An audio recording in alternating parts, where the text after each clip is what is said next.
Welcome Till Death Do Us Plan, the podcast where love, life, and legal planning all come together. We're your hosts. I'm Santos Vargas. And I'm Patty Vargas. We're both attorneys and husband and wife. Each week, we'll tackle the real conversations people often avoid, from estate planning and probate to prenups, postnups, and everything in between. We're here to help you plan smarter, protect what matters, and feel more confident about your future. Because life is unpredictable. But your plan doesn't have to be. Let's dive right into it.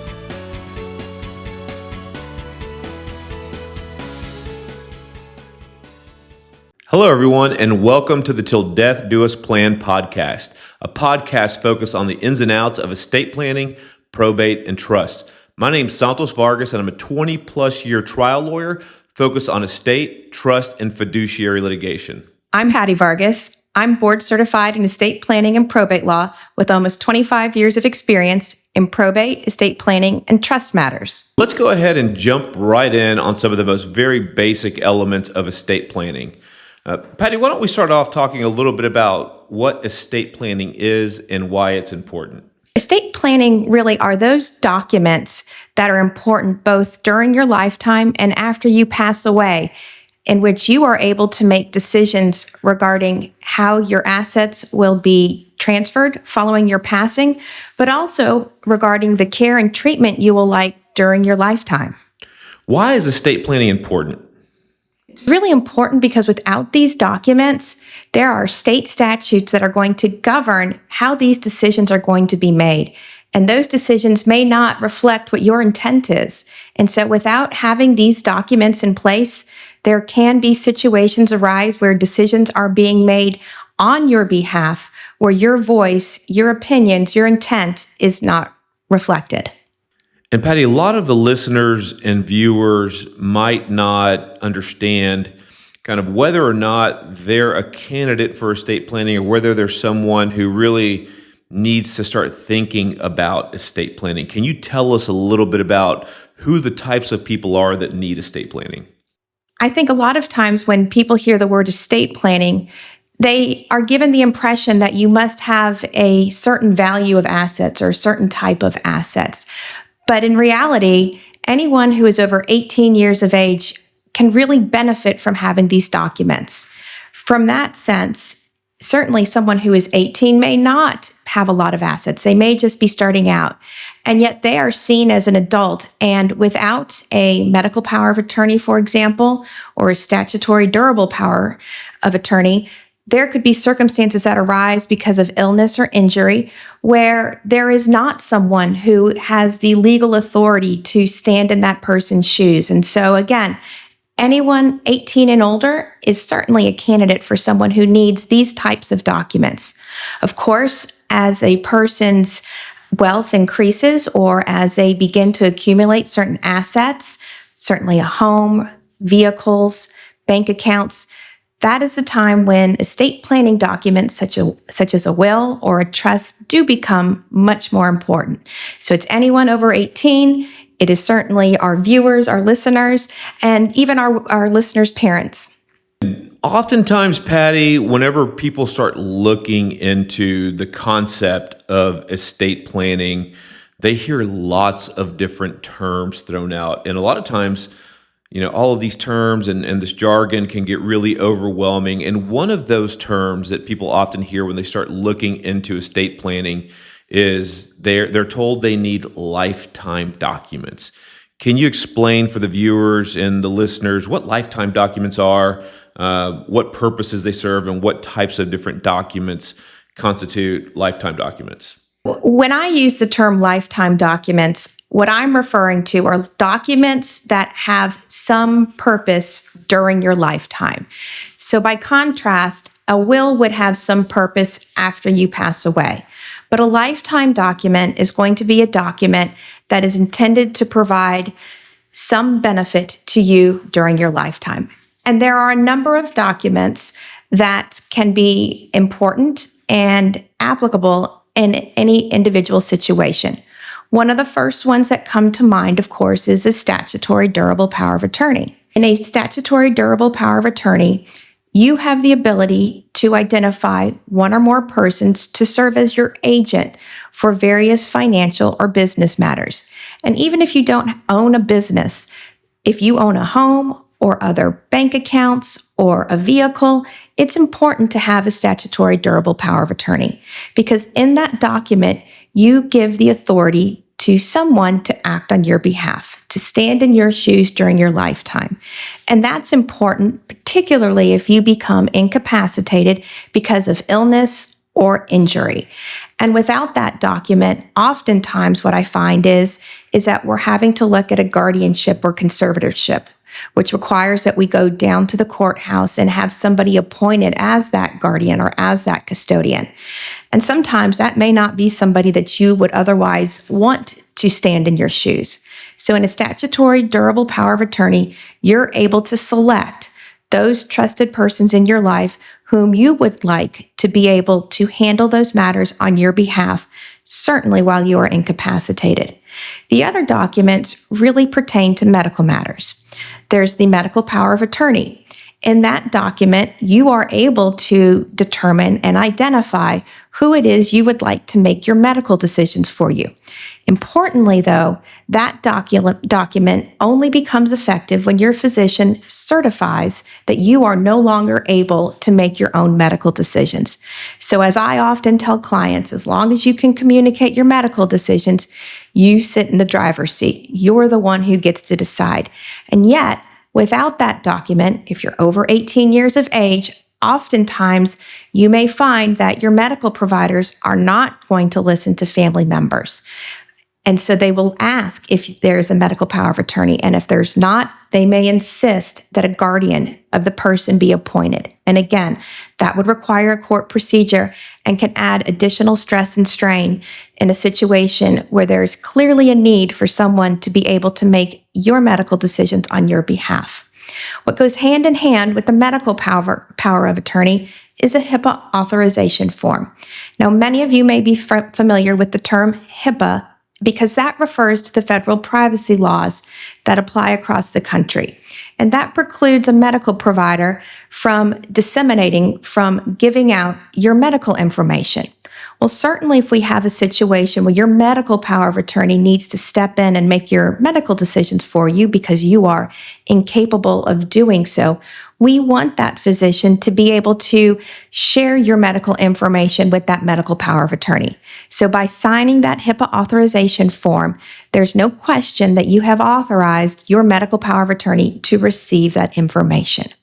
The third medical document is referred to sometimes as a living will, but you'll also hear the term advance directive. The advance directive is not a DNR. It's not a do not resuscitate. It's not this snap decision that is made. Instead, in an advance directive, you cannot be able to make your own medical decisions. And this matter, again, is determined by your physician, that you cannot communicate that. In addition, your physician is also required to confirm that you are in an either irreversible or terminal condition. And because of that, you are unable to not only make your own medical decisions, but you are likely not going to survive unless you have all available life-sustaining treatments. So, for example, a breathing tube, a feeding tube. And it's in that moment, after all of that has been determined by your physician, that if you have an advance directive, this living will, your medical power of attorney or your physicians can turn to that document to see what it is that you would like to have happen. And as I say in my layman's terms, do you want to be kept comfortable and let nature take its course, or do you want to be maintained in that irreversible or terminal condition using all available life-sustaining treatment? And so the decision, of course, is up to you, and yet it's a decision that you make that's then shared if and when that time comes that you're unable to communicate your medical wishes and you are in this irreversible or terminal condition. Another document that can be helpful is the appointment of guardian in the event of future need.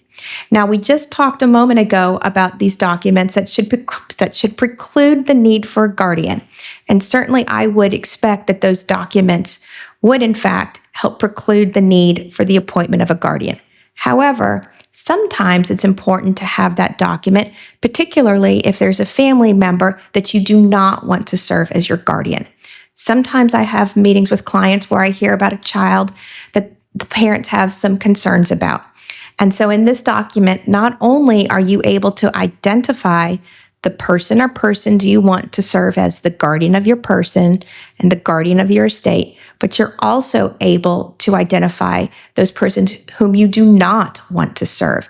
And so it's a way in which to prevent someone, even if they do file an application for the appointment of your guardian, to thwart that effort, to end that effort, because that document can then be presented to the court, and the court will understand that you do not want this person to serve in that role.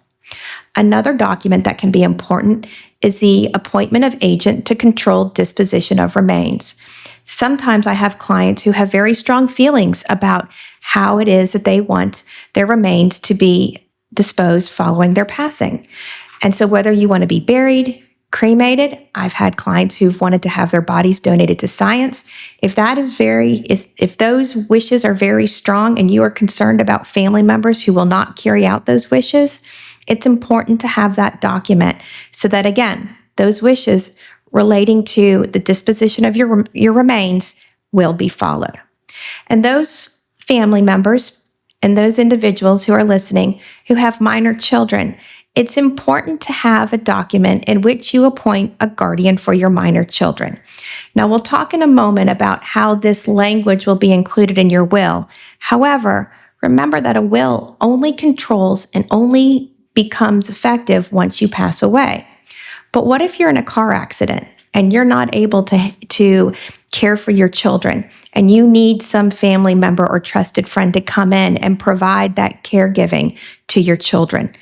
We want to have a separate standalone document in which you name the individual or individuals who would serve as that guardian of your children in the event you are incapacitated.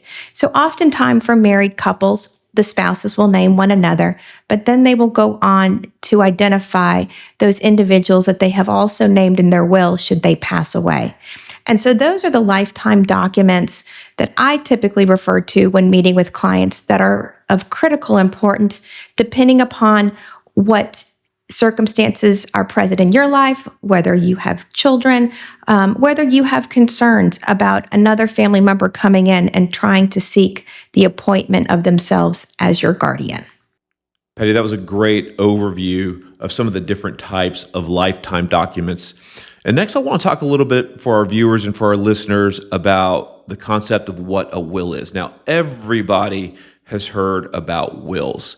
Everybody's seen those dramatic movie scenes where some family member passes away and everybody gets together in the lawyer's office and the lawyer does the reading of the will.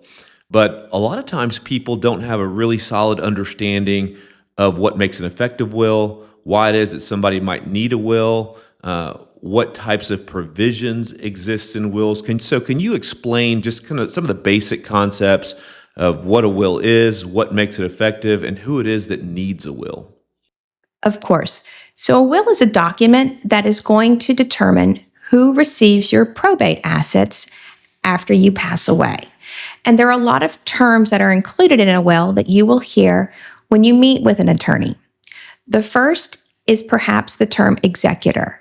And the executor is the person whom you have trust and confidence in that will be able to identify your assets and then make the distribution of those assets to the beneficiaries. And it's that second term, beneficiary, that you will often hear and that you'll need to think about. Who is it that you want to receive your probate assets? Sometimes the executor and the beneficiary are one and the same, particularly if we are thinking about a husband and a wife, because the spouses will oftentimes name the surviving spouse as the initial executor and also as the primary beneficiary. However, if you have children or other family members or friends that you want to benefit from your probate assets, that can be done in your will.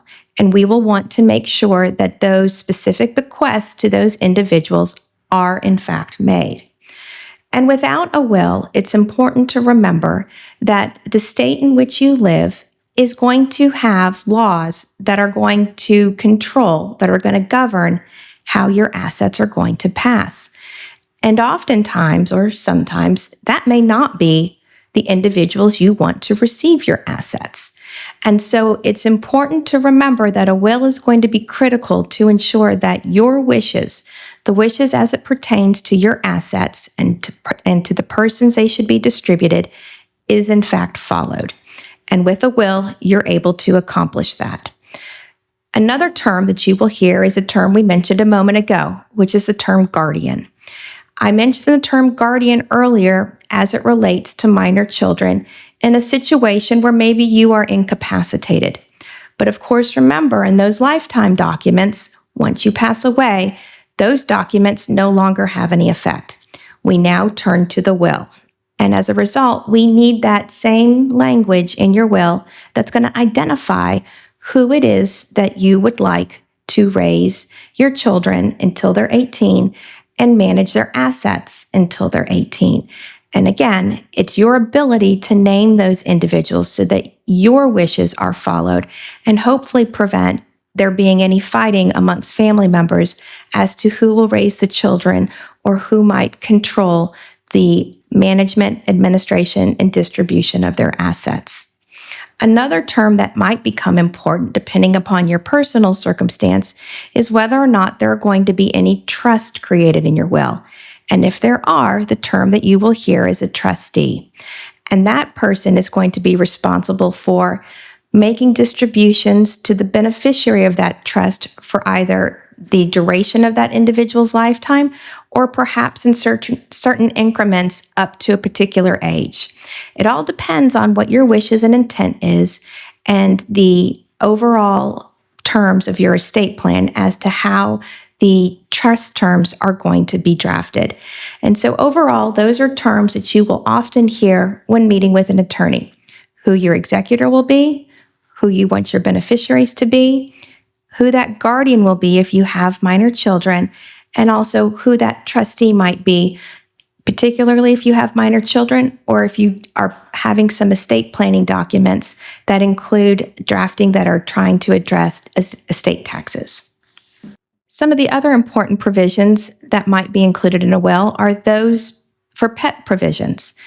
I know oftentimes a pet is often seen as a family member, and we certainly don't want them to be forgotten.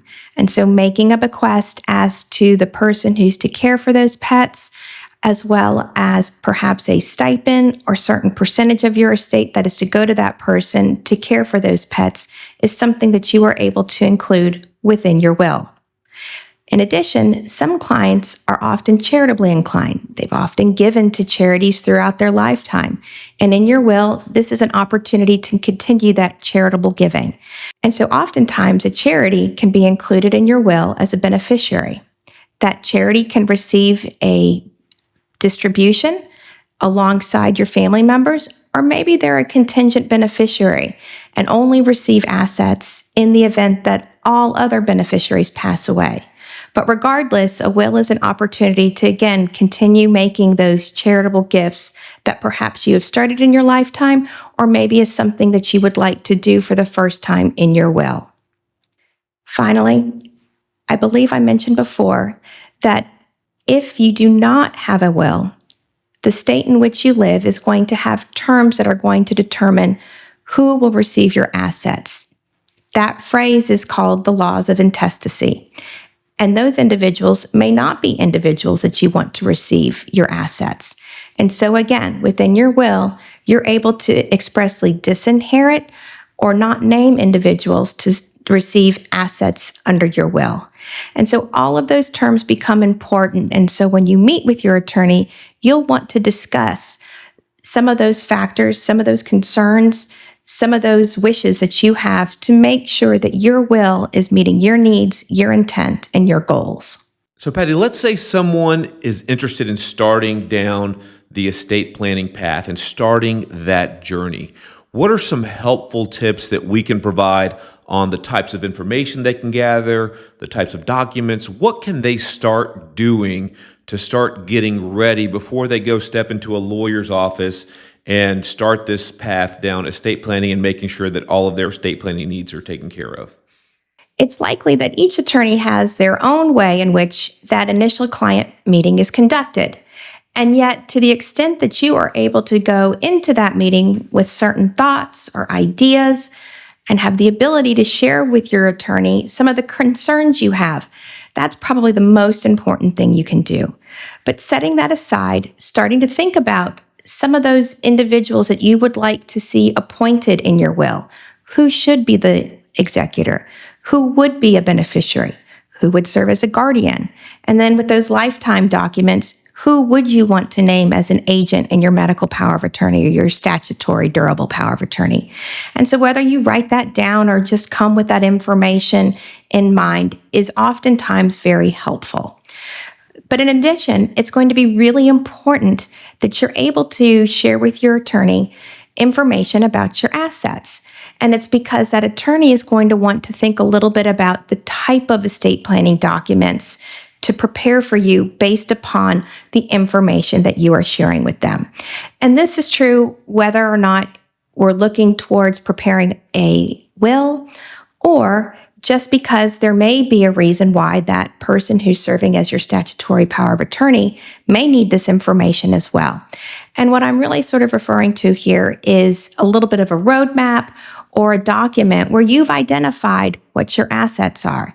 Now, you don't have to go into a lot of detail, and this doesn't need to be a document that you share necessarily with your executor or your statutory power of attorney, but it's just enough information so that if something happens, those individuals know where to start, where to look, and whom to contact regarding those assets. So you'll want to have information about all of the real estate you own. And even if it's just your home, who is your mortgage company? Provide that information. Where do you hold your bank accounts? What type of accounts? Is it a checking account, a CD, a savings account? Do you have brokerage accounts? Do you have retirement accounts? Do you have life insurance policies? Anything like that is going to be extremely helpful.